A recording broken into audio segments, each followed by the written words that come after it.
اسما باجی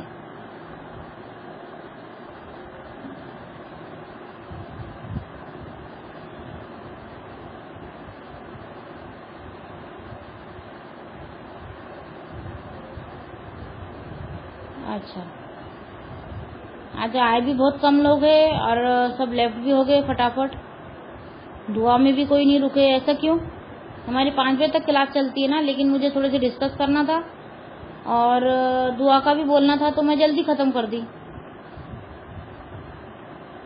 اسما جی آپ مائک کیوں نہیں کھول رہے؟ کم ہو گئے رمضان کے بہت کم ہو گئے. امرین باجی آپ؟ وعلیکم السلام. دعا مانگیں کل؟ جی باجی انشاءاللہ. میں ادھر تھوڑا موٹر چل گئی تھی, آواز نہیں آئی آپ نے کیا کیا بولے کر. اچھا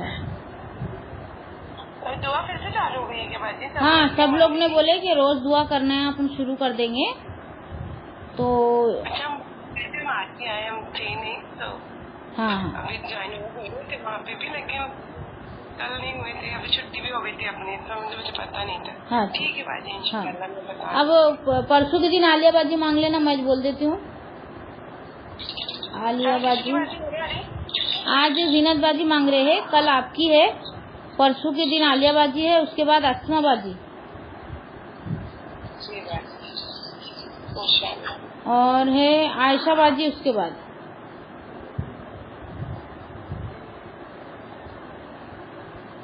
اور ممتاز باجی اور ناز. اور کون ہے؟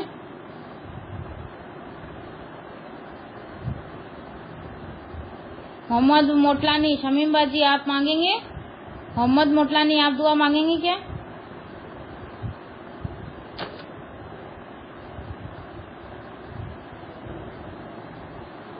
ٹھیک ہے, ابھی تو میں نے لکھ لی ہوں. کتنے نام ہوئے؟ 7 نام ہوئے.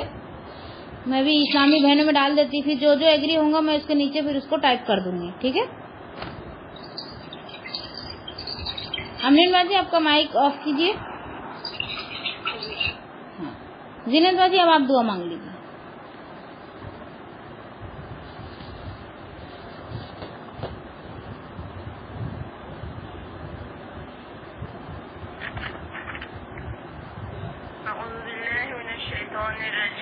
بسم اللہ الرحمن الرحیم.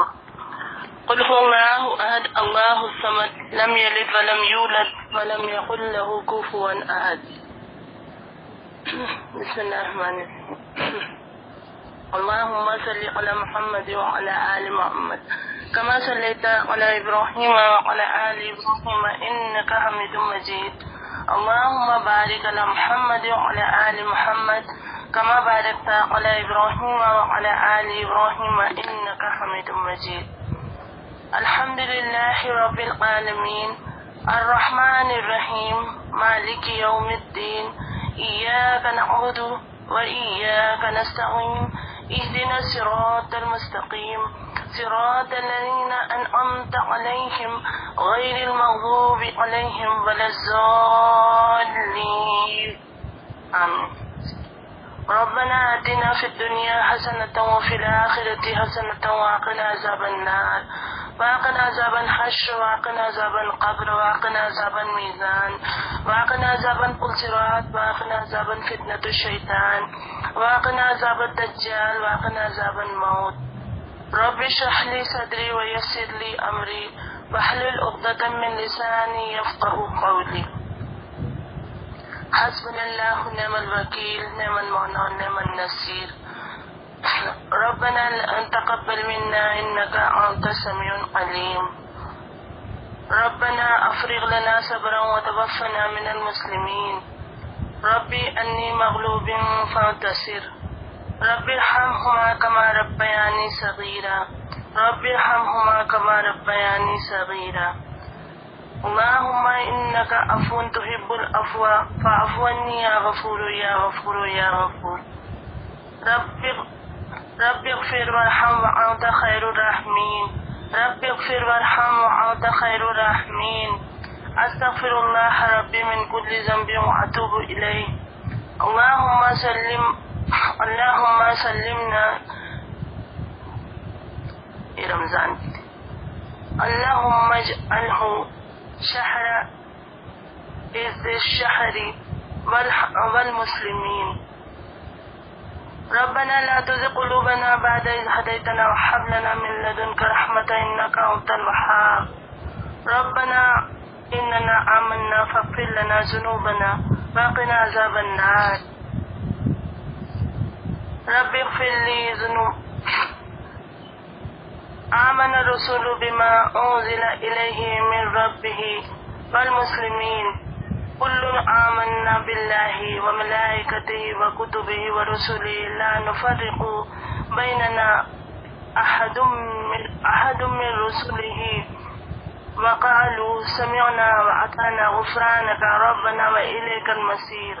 لا يكلف الله نفسا إلا وسعها لها ما كسبت وعليها ما اكتسبت. ربنا لا تؤاخذنا إن نسينا أو أخطأنا. ربنا لا تحملنا إصرا كما حملته على الذين من قبلنا.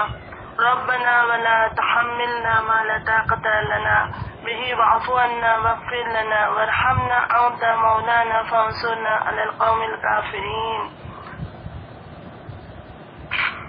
اللهم أجرني من النار يا مجير يا مجير يا مجير. اللهم أجرني من النار يا مجير يا مجير يا مجير. اللهم أجرني من النار يا مجير يا مجير يا مجير. اللهم إني أسألك من الجنة. اللهم إني أسألك من الجنة. اللهم إني أسألك من الجنة. يا حي يا قيوم برحمتك أستغيث. يا حي يا قيوم برحمتك أستغيث. يا حي يا قيوم برحمتك أستغيث. يا حنان يا منان يا ذو الجلال والإكرام. يا الله اللهم اغفر لي ذنبي ووسع لي في داري اللهم اغفر لي ذنبي ووسع لي في داري وفي رزقي. اے رحمان یا اللہ، اے رحمان الرحیم، اے میرے پیارے اللہ، یا اللہ ہمارے گناہوں کو بخش دینا مالک. یا اللہ ہم بہت گنہگار بندے ہیں. یا اللہ ہم گناہوں کے دلدل میں پھنسے ہوئے ہیں مالک. یا اللہ ہمارے گناہوں کو بخش دینا اور ہمیں جنت الفردوس عطا فرمانا مالک. یا اللہ تو ہی رحم کرنے والا ہے مالک. یا اللہ تو ہی گناہوں کو بخشنے والا ہے مالک. ہم تیرے ہی سہارے ہیں مالک. اگر تو نے ہم سے منہ پھیر لیا تو پھر ہم کہیں کے نہیں رہیں گے مالک. یا اللہ ہمیں مانگنا نہیں آتا. یا اللہ ہماری زبان نہیں پلٹتی. اے اللہ مگر تو دلوں کے حال جاننے والا ہے مالک. یا اللہ جو دعا ہم مانگتے ہیں وہ بھی تجھے پتا ہے اور جو ہمارے دلوں میں ہے وہ بھی تجھے پتا ہے. اور تو یہ بھی جانتا ہے مالک کہ ہمارے لیے کیا صحیح ہے اور کیا غلط ہے. اور ہماری جو بھی جائز دعائیں ہیں اے میرے اللہ اس پر کن کہہ دینا مالک. یا اللہ انہیں قبول کر لینا مالک. رب ارحمہما کما ربیانی صغیرا. رب ارحمہما کما ربیانی صغیرا. رب ارحمہما کما ربیانی صغیرا. اے اللہ ہمارے ماں باپ پر اسی طرح رحم کرنا مالک جس طرح انہوں نے بچپن میں ہمارے اوپر رحم کیا. یا اللہ جو ہے یا اللہ ان پر رحم کرنا اور جو گزر گئے ہیں مالک یا اللہ ان کی مغفرت کر دینا مالک. یا اللہ انہیں جنت الفردوس میں اعلیٰ مقام عطا فرمانا مالک. یا اللہ تو رحیم ہے، تو کریم ہے مالک. یا اللہ تو ہی دعاؤں کو قبول کرنے والا ہے مالک اور تو ہی دعائیں سننے والا ہے مالک. یا اللہ ہم سب کی دعاؤں کو سننا مالک. یا اللہ ہم سب کی جائز دعاؤں پر کن کہہ دینا مالک. ہم تجھ سے ہی دعا مانگتے ہیں یا اللہ اور ہم تیری ہی طرف لوٹنے والے ہیں مالک. تو ہی ہمارا سہارا ہے مالک اور تو ہی ہماری دعاؤں کو قبول کرنے والا ہے مالک. آمین یا رب العالمین. اللهم صل على محمد وعلى آل محمد كما صليت على إبراهيم وعلى آل إبراهيم إنك حميد مجيد. اللهم بارك على محمد وعلى آل محمد كما باركت على إبراهيم وعلى آل إبراهيم إنك حميد مجيد. الله رب محمد نبي والإسلام دين لا إله إلا الله محمد رسول الله.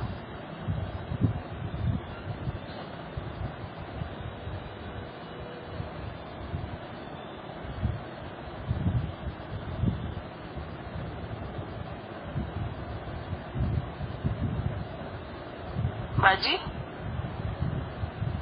باجی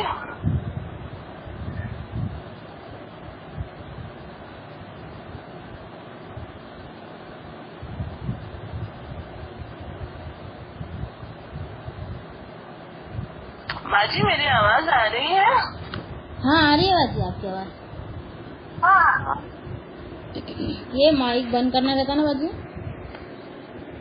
ریکارڈنگ پھر اس کے بعد آپ کچھ بولے گی تو پھر چالو نہیں